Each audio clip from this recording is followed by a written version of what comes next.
Saya akak dari 9 saudara. Adik-beradik saya tak berebut harta pusaka. Mak dah bagi tanah untuk kami buat rumah dan mak dah pesan kalau mak abah dah mati, anak-anak yang mana nak rumah boleh beli dengan harga semasa. Lebih kurang tu lah ayat dia sampai habis. Ini cara yang betul sebenarnya.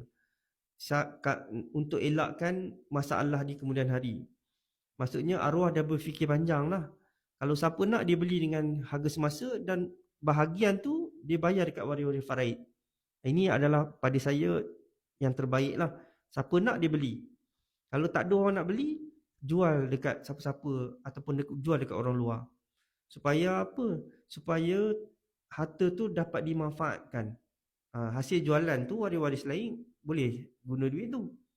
Jadi ada manfaat untuk waris-waris lain. Macam ni lah. Sebenarnya kita nak kena contoh yang macam ni sebenarnya. Ikut contoh yang macam ni.